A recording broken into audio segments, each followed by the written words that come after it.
ప్రస్తుతం అన్ని భాషల్లో బయోపిక్స్ ట్రెండ్ నడుస్తున్న విషయం తెలిసిందే.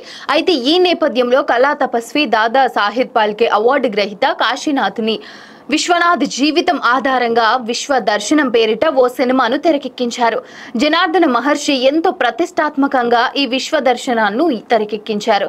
అయితే ఇవాళ విశ్వనాథ్ జయంతి సందర్భంగా నిర్మాణ సంస్థ దానికి సంబంధించిన గ్లిమ్స్ ను రిలీజ్ చేసింది. ఈ గ్లిమ్స్ లో రాధిక శరత్ కుమార్, భానుప్రియ, శైలజ, సుశీల, సీతారామ శాస్త్రి గారు, అలాగే తనికెళ్ల భరణి లాంటి ప్రముఖులు కె విశ్వనాథ్ గురించి చెప్పిన మాటల్ని పొందుపరిచినట్లు అర్థమవుతుంది. అయితే ఈ గ్లిమ్స్ చూసాక ఇది సినిమానా లేక డాక్యుమెంటరీనా అనే సందేహం కూడా కలుగుతుంది. విశ్వనాథ్ మీదున్న అభిమానంతో జనార్దన మహర్షి ఈ సినిమాను 2019లోనే తెరకెక్కించారు. కాకపోతే ఆ సినిమా ఇప్పటి వరకు రిలీజ్ కాలేదు.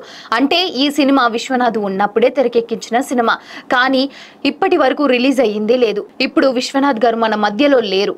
ఇప్పటికైనా సినిమాను ప్రేక్షకుల ముందుకు తీసుకొచ్చి నేటి తరానికి ఆయన గురించి తెలియజేయాలని జనార్దన మహర్షి ప్రముఖ నిర్మాణ సంస్థ పీపుల్ మీడియా ఫ్యాక్టరీ విశ్వ దర్శనం సినిమాను త్వరలో ఓటీటీలోకి తీసుకురానున్నట్లు ఆయన బర్త్డే సందర్భంగా గ్లిమ్స్ ను రిలీజ్ చేస్తూ వెల్లడించింది. వెండితెర చెప్పిన బంగారు దర్శకుడి కథ అంటూ పీపుల్ మీడియా ఫ్యాక్టరీ సోషల్ మీడియాలో ఈ ప్రోమోను రిలీజ్ చేసింది.